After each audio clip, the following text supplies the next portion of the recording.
Thanks, Brother Michael. Well, brothers and sisters, we're going to talk about resurrection this morning, and I'd like you to join me in 1 Thessalonians chapter 4, if you would, because we didn't quite get to deal with the final couple of verses in that chapter, and we very quickly, by the way, went through verse 16. I did it much more thoroughly this morning with the teenagers.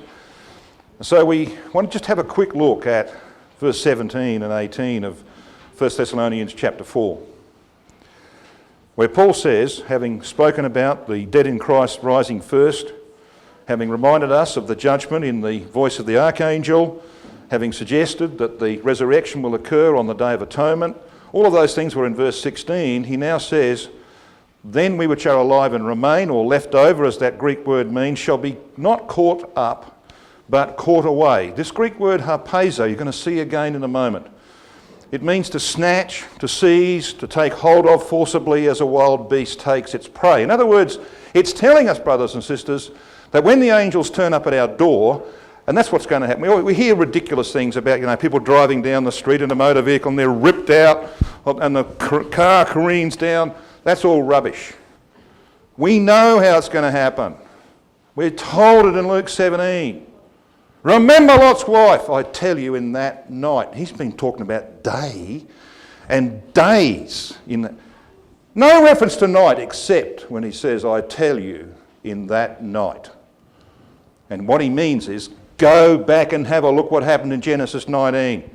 The angels turned up at the time when you can most expect the male to be home from work. They wouldn't have come when Lot was sitting at the gate arguing with the elders of Sodom. It came when he was home at night, when the family could be expected to be together. And by morning they were gone. Okay? That's what we're being told. So when those angels come, there's no good saying to them, like the parable suggests in Matthew 25, now listen, could you give me another couple of weeks? I'd just like to get my act together. No. You are going to the judgment seat of Christ. That's what he means here. Be caught away together with them, not in the clouds. There's no definite article in the Greek. In clouds. The symbol of a multitude. Hebrews 12 verse 1. Ezekiel 38 verse 9 and verse 16. And other references that tell us that the cloud is the symbol in the Word of God for a multitude of people. Caught away together with them in clouds to meet. This word meet is also significant. It's the Greek word that was used when you were being approached by some delegation of importance and you went out to meet them. If some Roman delegation was coming from Caesar, you wouldn't go out and sort of say, well, what are you doing here? You would go out and you'd say, yes, sir. We'd like to invite you in, sir. And that's exactly what it will be, brothers and sisters. We're going to meet the greatest dignitary, apart from one, in the universe. The one who's going to be called the Father of the age. The one who's called Michael the Archangel in Daniel 12 verse 1 with delegated authority from God to determine destinies. Yes, she'll meet the Lord, not in the air. There's no article there either. That's why you've got a red line through it. You can cross it out safely. In air, this is the aerial, the governing region. Paul talks in Ephesians 2 verse 2 about the prince of the power of the air. And then in chapter 6 of Ephesians, verse 12, he tells us who it is. He says, we wrestle not with flesh and blood, but against principalities, against those who control the air, the princes of this age. He's talking about governments. You see, the whole point of the resurrection, as we saw yesterday, is that Christ is coming to put together an army, that he might establish a new aerial, a new government for our world.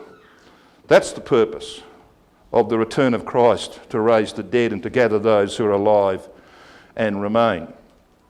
And so he says, wherefore comfort one another with these words.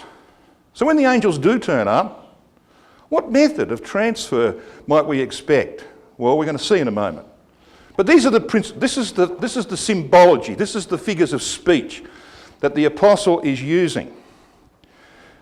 He talks about meeting the Lord in the aerial. Well, how is this going to come about? Well, the Son of Righteousness of Malachi 4 verse 2, beaming today down upon the sea of nations that are casting up mire and dirt, here and there evaporates one of those little droplets, and they go up and form clouds of witnesses. And their first work will be to drop the storm, the hailstorm, upon this world of Revelation 16 and verse 21. It'll come down like hailstones. But when that work is done, Psalm 72 verse 6, that they shall come down like rain upon the mown grass, mown down by the hailstones. So you see the language that Paul is weaving into this. And what's the purpose of it? Well, to establish this new government. Now this is what we've been reading about in 1 Thessalonians 4. This is a summary of what Paul said. The living saints will not precede the dead. Christ will return with a shout or a command that will awaken the dead. He will come with the authority of the archangel to forgive or condemn, to invite in participation or to banish. The dead having been raised, he will gather the living with them into a place of judgment, and he will grant a reward to the faithful, rulership in the kingdom at his side. So shall we ever be with the Lord, says the apostle. And it's all about to happen, isn't it? All about to happen, because this is the purpose, to establish the new Ariel. This is the hierarchy of the kingdom age. Yahweh's always going to be at the pinnacle of that, of course, but he has delegated to Christ all power in heaven and in earth. That's why Christ is called in Isaiah 9 verse 6, the Father of the age. It's like as though God, the Father, is on earth in the person of Jesus Christ. The Father. That's why Paul says in 1 Corinthians 15 that when the 1,000 years is up, he gives the kingdom back to God. He's got that massive authority to rule for God on earth, but he won't be doing it alone, because he will have with him his immortalised brethren, and they will rule with him as lords and kings. He's King of kings and Lord of lords. They're kings and lords. They're king priests. And the angels will be a delighted audience. That's why they're off to the side there. That's what Brother Roberts calls them, a delighted audience, because they will be watching for 1,000 years the results of 6,000 years of work. And they will take great delight in that, just like we older brethren take great delight in seeing younger brethren coming up and taking over our role, so we don't have to stand up here anymore. Don't we, Brother Dev? Yes. So the angels will stand back and delight in what they have accomplished over that 6,000 year period of human probation. Paul says in Hebrews 2 verse 5, for unto the angels hath he not put in subjection the world to come, whereof we speak. And the word in the Greek there for world is oikomene. And oikomene means the inhabited world. Normally when it's used in the New Testament, it refers to the Roman world. Obviously here it's talking about the inhabited world of the kingdom age. So the angels will be off to the side, but not, of course, eliminated. There is a delighted audience. And we have a mortality line. We have a mortality line. Beneath that mortality line, you've got the restored tribes of Israel as the head of the nations and the mortal populations of the nations. But there's another group there which we're going to talk about at the end of the week. They're not listed on that chart. They sit actually here. It's the young children of Christadelphian parents who were too young to be held responsible at the judgment seat of Christ, who are going to be in the land promised to Abraham and have one of the greatest privileges that could ever be given to a Christadelphian young person. We'll come to that, God willing, at the end of our studies this week. So how do we get there? Well, here are some examples of mortal transfer. Now, for the sake of time, you want to go to Acts 8, I'm happy with that, but I'm not going to go there because I need the time. In Acts chapter 8, verses 39 and 40, Philip's been preaching to the Ethiopian eunuch. And he baptises him, and all of a sudden, Philip disappears. Now, he's down in the Negev. He's gone down here into the Negev. He's somewhere down beyond the Gaza Strip area. Okay? And then all of a sudden, he's gone. And the record says he's caught away. Harpazo. This is the word used in 1 Thessalonians chapter 4 and verse 17 of our removal to the judgment seat of Christ. All right? Caught away. Now, if you'd asked Philip, Did you enjoy the coastline as you were passing over Ashkelon? There's a nice beach at Ashkelon, we've just been there. Did you enjoy it? He would have said, what are you talking about? I never saw any coastline. And neither did he see a coastline. Any more than Enoch or Elijah, who were translated, saw where they were being removed to and saw what was between. Picked up, dropped. That's what happened to Philip. That's what happened to Enoch. That's what happened to Elijah. And it's going to happen to you and me. And it happened to the apostles as well. So here is Philip, transported 25 miles in American terms, 32 kilometres in Canadian and Australian terms, to Ashdod. Okay? Well, have a look in your own time at John chapter 6. Again, I'm not going to take you there for the sake of time, but in John 6, verses 16 to 21, we have the record of the storm on the lake, and there are the disciples rowing against this violent storm, and Christ comes. And eventually he gets into the boat, and there's a calm. You know what it says? It says, immediately they were at the land whither they went, to Capernaum. So they're out in the middle of Galilee, and it can get rough there in a storm, I can tell you that. It gets very rough in a storm. But you see, here you've got a 25-foot longboat with 13 men in it, and it's out in the middle of the lake at this moment, and it's in the port of Capernaum the next. Huh? The same way, brothers and sisters, that the angels, who always behold the face of my Father in heaven, Matthew 18 verse 10, can also perform Psalm 34 verse 7. The angel of Yahweh encampeth around those who love him. So they're here, somewhere around this area. There are many angels at this moment. They're resting. They don't need a cup of coffee, but they're resting. When you go to bed at night, they're not needed anymore, and they need to write up your record. So where do they go? They go back to the Father. Well, where does he live? In the heaven of heavens. Well, where's that? Somewhere in the middle of the universe? We don't know. But we know this, that the closest star to Earth is 4 light years away, which means if you travel at 186,000 miles per second for 4 years, you reach the first star. Yeah. See the point of this? They can be with the Father one moment and with us the next. That is spirit travel. It is vastly different than human travel. Ask those who drove up from Los Angeles to come to the Bible school. It's very, very different to human travel, and we're about to be subjected to it. You're not going to see, in our case, when the angel comes, if I happen to be home with my lovely wife and the angels knock on our door, you're not going to see the Indonesian archipelago as you pass over. One moment, you'll be at 4 Patman Road, and the next moment, before Mount Horeb. That's how it's going to happen. And we've got clear scriptural evidence of that. I want you to come to 1 Peter chapter 4. Here we have Peter's amazing description of responsibility to judgment. A question, of course, which is bandied around, has been for a long time. So simple. And I've done this talk in places where there are people in the audience who are going like this. No. So I know what it's like.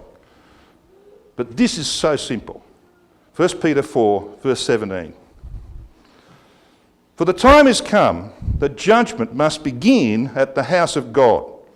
And if it first begin at us, what shall the end be of them that obey not the gospel of God? For if the righteous scarcely be saved, and by that he means, of course, that none of us are going to be given immortality without forgiveness. We're all going to need forgiveness. Hopefully that will have happened before we get to the judgment seat. But we're going to have divine grace. If the righteous scarcely be saved, where, he says, shall the ungodly and the sinner appear? So why does he use these terms? Righteous, ungodly, and sinner. Judgment begins, he says, at the house of God. We're the first cab off the rank when it comes to judgment. and it won't be very long. See, when the Father looks down upon humanity, brothers and sisters, he only sees two general classes of humanity. He sees saints, that is those who have a covenant relationship with him, and sinners, those who don't. That's as simple as it is. Now, of course, the sinner class far outweighs the saint class in terms of numbers. But, sadly, within the saints group, there are a division. You have the righteous saints and you have ungodly. That's why the term ungodly is used, you see. Because these people, if they're saints, should be godly. But unfortunately, they're ungodly. So, when he comes to turn to the other side of this equation, you've got the sinners here on the right-hand side. Now, amongst them, there are enlightened sinners, like the man in the parable of Matthew 22, who comes to the wedding feast without a wedding garment. Now, in those days, you couldn't get through the door. They had a narrow door. And they had a man standing there with a pile of wedding garments over his arm. So this guy pushes past and says, I'm not wearing one of them. I grew up in the truth. I know the truth. But I ain't going to submit to baptism. That's not for me. He's only asked one question, isn't he? Friend. He could have been a friend, couldn't he? Friend. How camest thou in hither not having a wedding garment? And the Greek word for negation then, not, is the word that indicates that he knew he didn't have a wedding garment. Ask me about that later. We don't have time to do that now. He knew full well he didn't have a wedding garment. It was deliberate. Only one question asked. It's interesting, isn't it? Because you see, on the saints' side, we are going to be held responsible. We have a covenant relationship if you're baptised, and you're responsible for outcomes. So you're going to be interviewed. We'll talk about this in our next studies, God willing. We're going to be interviewed by the angel to see whether or not we have been responsible in the way that we have treated the deposit that was given to us in the truth. That's responsibility. But on the other side of this equation, the enlightened sinners are going to be held accountable. You'll say, well, that's semantics. No, it's not semantics. You see, responsibility is where you expect people to produce outcomes. If I give my son $10, I expect him to come home with something that's worthwhile for $10. I'm going to ask him about it. But you see, if you refuse to accept the $10, then I'm not going to ask you what you did with it. I'm only going to ask you one question. You idiot, why didn't you accept the $10? That's the only question you're going to be asked. Got the point of this? So there's responsibility and there's accountability. So here we have the three groups who will be at the judgment seat of Christ. The unenlightened sinners, of course, they're the class he talks about when he says, where shall the ungodly and the sinner appear? He means this class here. But in verse 17 he said, what shall the end be of them that obey not the gospel of God? That incorporates all humanity, who have good reason, Romans chapter 1 says, to know that there is a God. And they should pursue that God, if haply they might seek after him and find him. So when the judgments come, they're guilty. Simple as that. So here are your classes, brothers and sisters, who will be at the judgment seat of Christ. The bulk of humanity, of course, not accountable. In ignorance, the vast majority of mankind fits into that class, but they will receive just judgment when those judgments fall in Armageddon and beyond. Got a picture? I haven't quite finished yet. I want to read verse 19.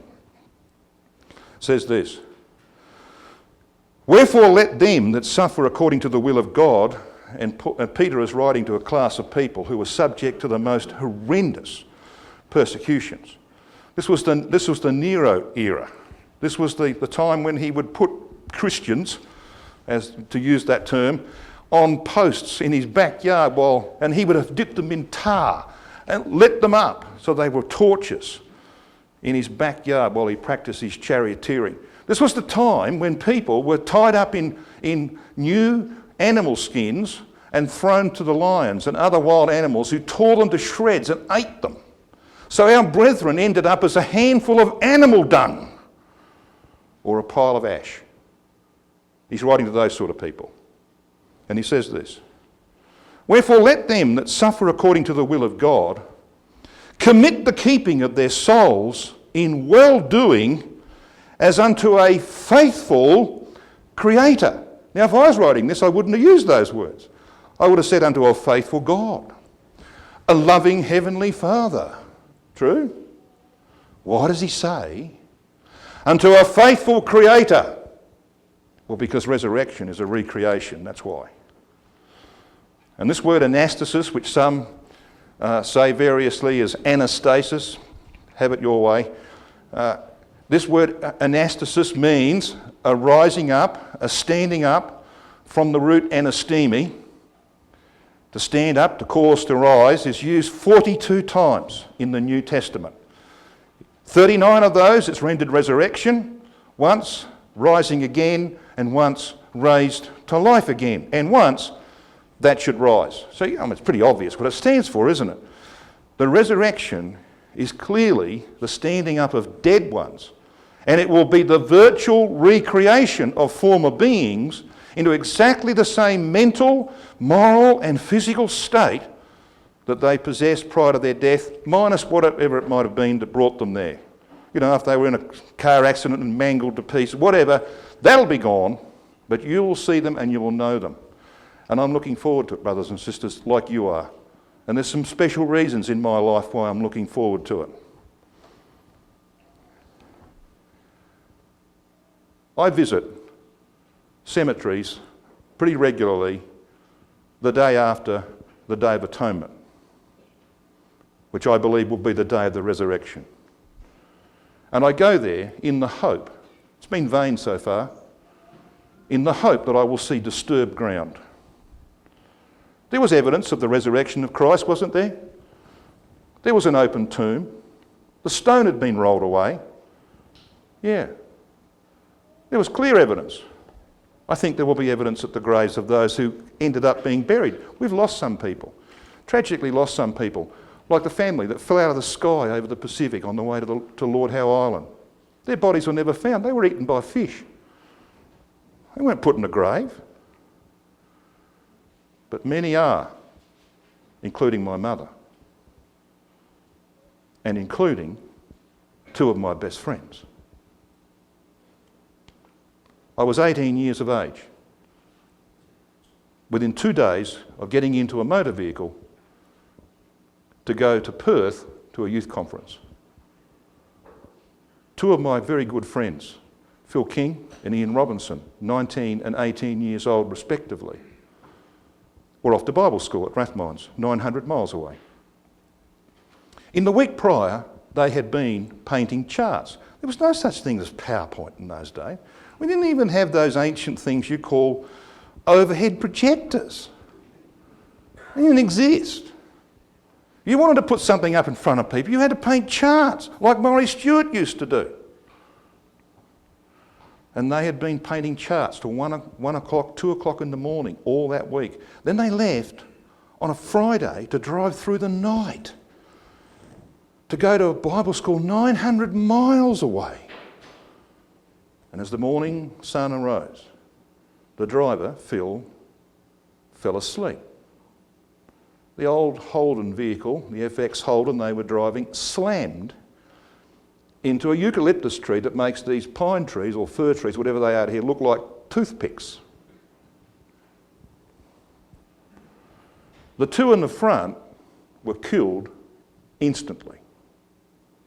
But there was a young chap, not baptised, lying on the back seat of this motor vehicle. And they didn't have seat belts in those days.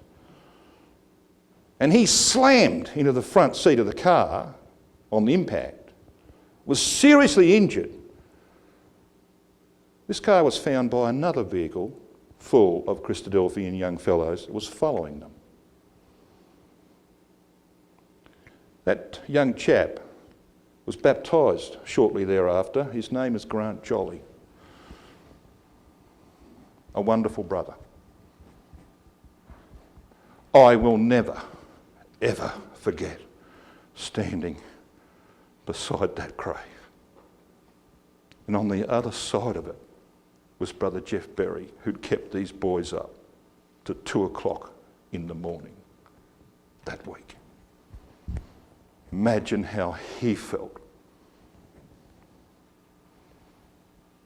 19 and 18.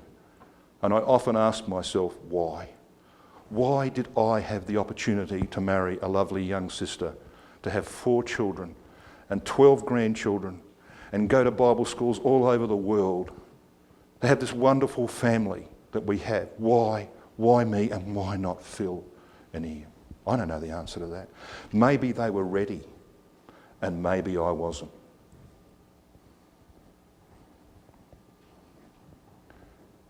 I'm going to see him soon. And so are you. That's why this is so important, brothers and sisters. There were Corinthians who didn't believe in the resurrection. But we do. I want you to come to 1 Corinthians 15.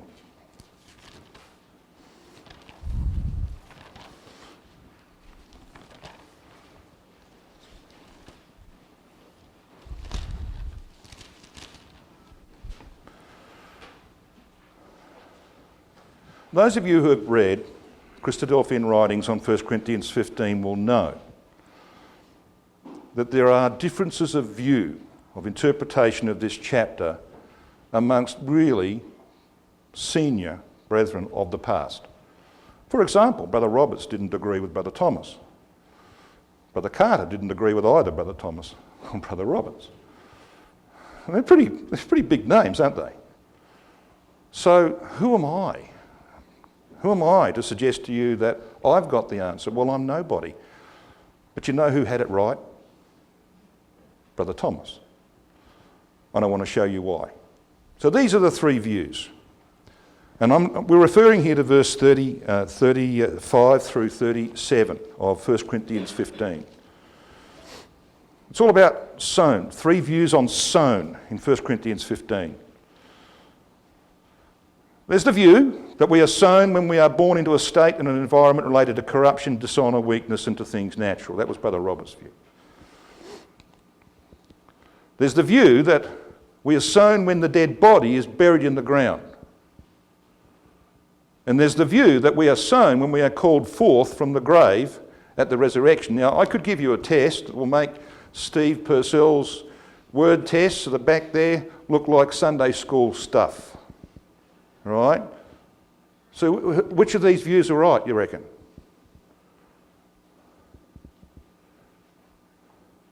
Well, I saw one sister put 3 fingers up. Now that's sort of having as they say, a bet 2 ways, isn't it? Sort of, well, 3 ways. Well, actually, the 2 and 3 are correct. 2 and 3 are correct. Now, I want to show you why. Have I got you sort of a little bit interested here? Good. So let's press on. Verse 35, Paul says this to the unbelieving class in Corinth. He says, but some man will say, he's actually putting words in their mouth. Because he knew this is what they would say. How are the dead raised up? Well, what's this word raised here?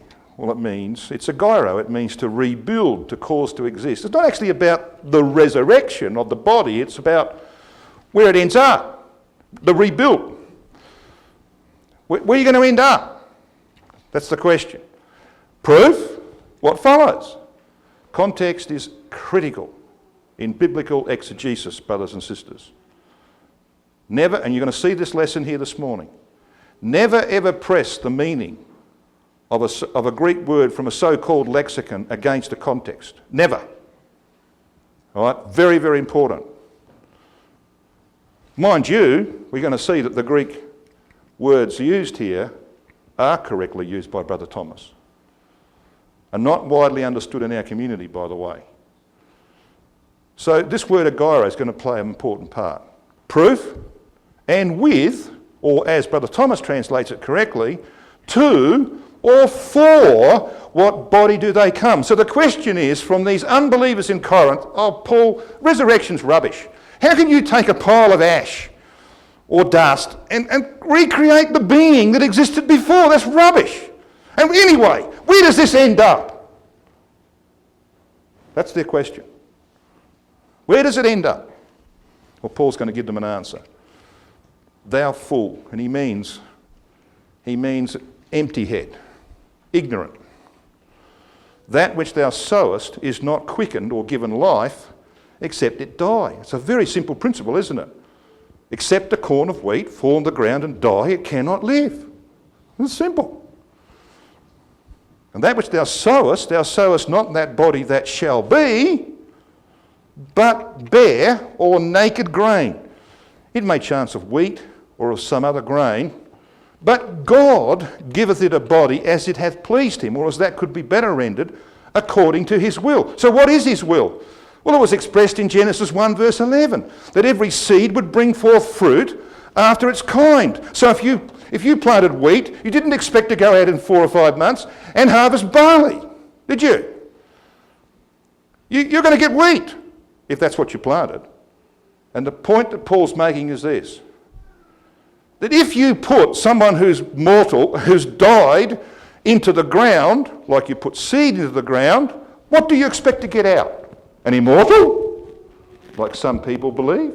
The Oni and Zoe believers? No.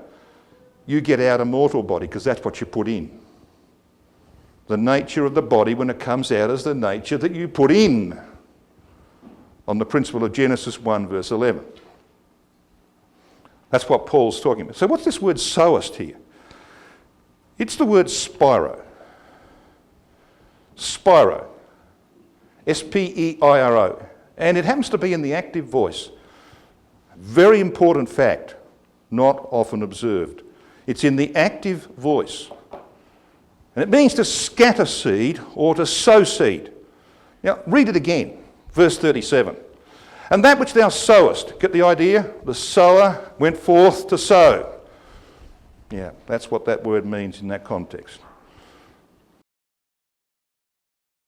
This word occurs 3 times in verses 36 and 37, all in the active voice. And Liddell and Scott's Greek lexicon will tell you that in the active voice it means to scatter seed or to sow seed. Got that one? Now I'm going to jump over, in 1 Corinthians 15, I'm going to jump over verses 39 to 41, because they're actually a little parenthesis in the record. I'm going to come down to verse 42, because there we meet another word. But let's just clearly establish in our minds what this is about. This is about the sower going forth to sow. It represents the burial of the dead body. Now, when a farmer wants to plant seed, he ploughs the field, he digs it up, puts the seed in, and then he covers it over. When you bury someone that's dead, what do? Ask Brother Paul. He does this all day.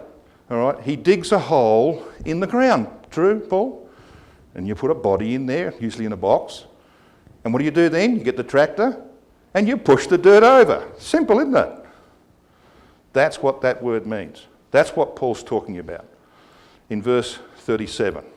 Naked grain, he says. Naked I came forth, says Paul, and naked I shall return. Let's come to verse 42. So also is the resurrection of the dead. Now notice that.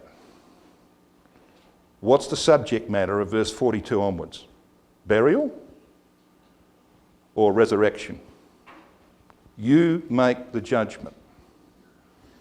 The word resurrection there, you're going to see in a moment, is anastasis, which means the standing up of dead ones. Got the context? Right.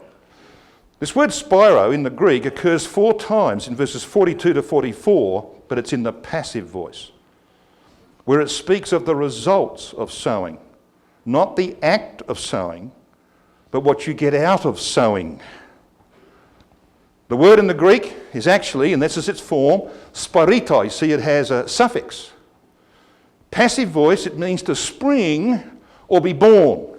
Liddell and Scott, Greek lexicon. Now, is this correct? Context is your final arbiter. What's your context of verse 42? so also is the standing up of the dead ones. This is not about burial. This is about people popping out of the ground. Okay? That's your context. Then it says this. It is sown in corruption, it is raised in incorruption, it is sown in dishonour, it is raised in glory, it is sown in weakness, it is raised in power, it is sown a natural body, it is raised a spiritual body. What on earth is Paul talking about? He's talking about the resurrection of the body. And what's this word here? Sown. Well, we've seen it. It's this word, spiritai. To spring or to be born is the meaning of that word in the passive voice. Someone needs to be put in the ground, obviously. Oh, that's awful, isn't it? It says, sown in dishonour, raised in glory, 4 times. What's this word? Well, it's a gyro, but it's also got a suffix. It means to raise up, to rebuild, to cause to exist. So it's not talking about resurrection, it's talking about where you get at the end of the process. It's about glorification of the body. So here's the pattern of contrast that Paul's making. Bearing in mind that we've got to interpret this word as it springs forth, because that's the context, that raised means it's caused to exist. Paul is saying that when the body is brought forth from the grave, it comes out mortal, therefore it springs forth in a state of corruption, mortality, but by the time that the judgment process is finished and Christ turns to those on the right hand and changes their nature, you've got an end product. It's caused to exist in a state of incorruption. It springs forth in a state of dishonour. End of process, glory. Springs forth in weakness. We're going to see in Daniel if I've got time to do it. Ends in power. Springs forth a natural body created by immortality into a spiritual body. Got the point of that? So guess where you find all that? Anastasis. 1866. Dismissed by some people. Because Brother Thomas does make one mistake in anastasis. And his mistake is to misuse Genesis 2 verse 7, which is quoted in verse 45, to say that the resurrected body comes forth in the state of Adam's body before the fall. Wrong. But guess what? Wise Bible students who have things pointed out to them will go and look again. And within 2 years, when he wrote Eureka Volume 3, he corrects it. He doesn't tell you he's corrected it. He corrects it. Now, you want the full story, you need to read the section on resurrection in a book entitled Events Subsequent to the Return of Christ, whose author is unknown.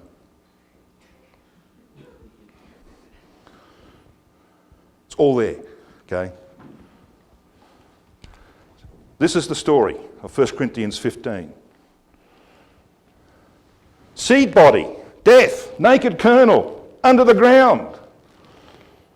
Sprout body, springs forth, still mortal. Judgment seat. Then glorification, full head of the corn. That's the stages. Now come to Daniel chapter 10, we're going to see it all again. I reckon this is one of the most wonderful sections in the Bible.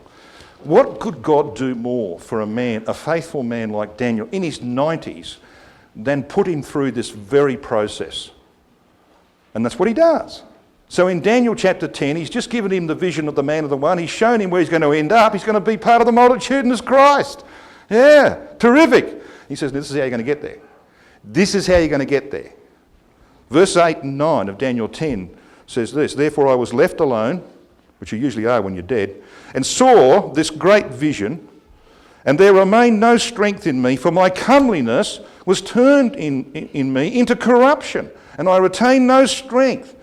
Yet I heard the voice of his words, and when I heard the voice of his words, then was I in a deep sleep. The biblical language for death, isn't it? on my face, and my face toward the ground. Now, I know some people are strange and sleep on their face, on their front. But I find that ridiculously uncomfortable. I can't do that. So the picture you get is of a man who dies of a heart attack. Kaboom! Yeah! On his face. He's dead. In a figure, in a symbolic way, he's dead. He's gone through an enacted parable, Daniel. So, what happens? Well, there are 3 stages of Daniel's resurrection. And the first is in verses 10 and 11 and verse 15. It says in verse 10, "And behold, a hand touched me like the angels will come to raise the dead, which set me upon my knees." So he's reformed. He's given life.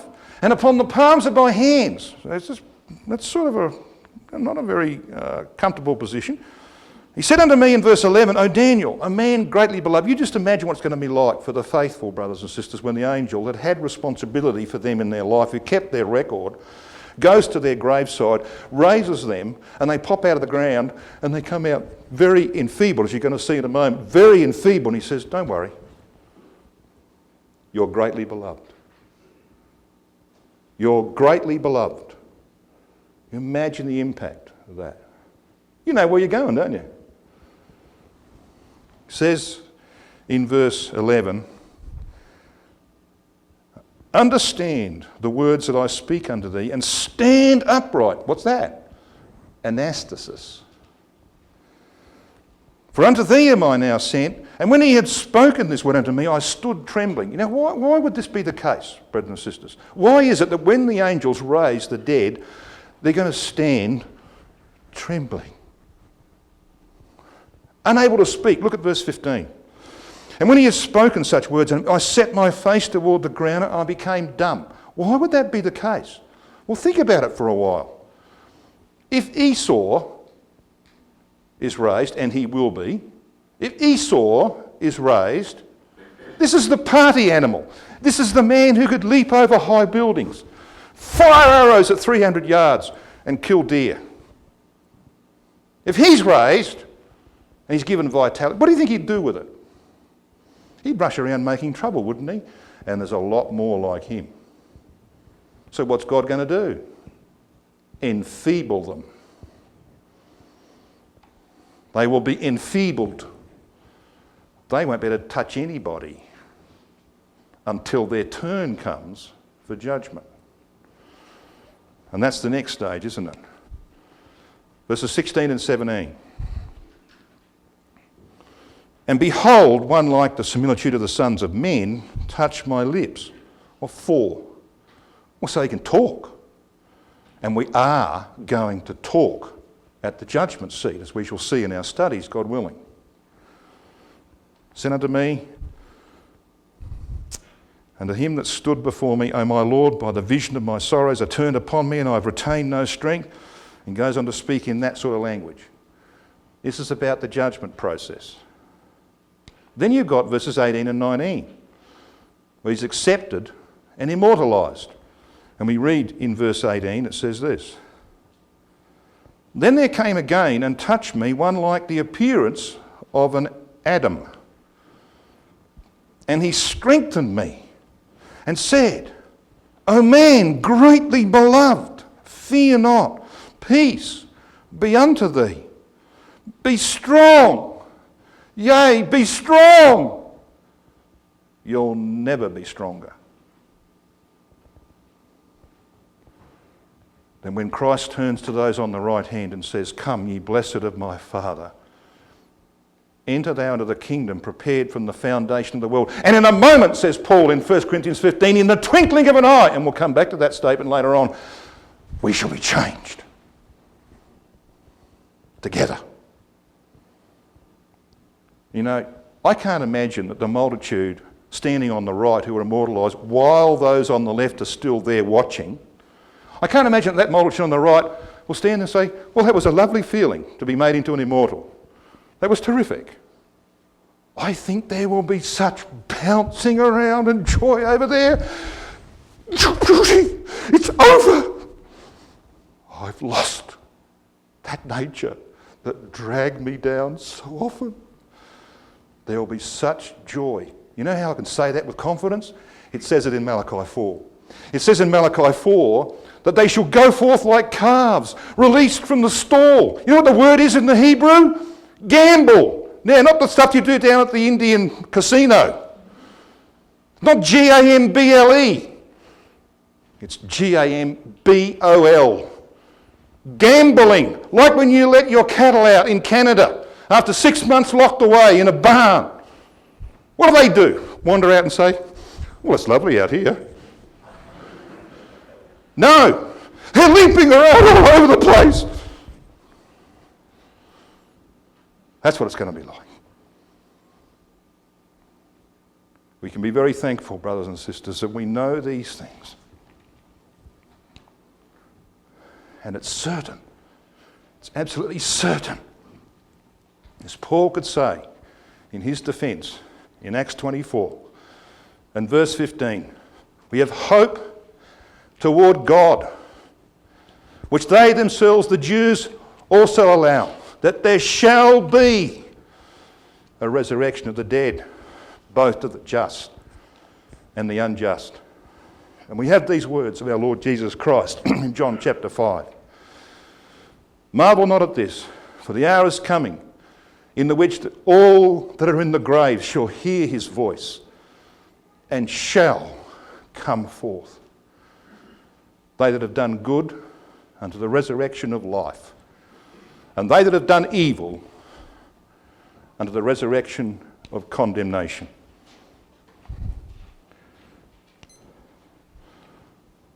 I have nearly 3 minutes to go. Let it never be said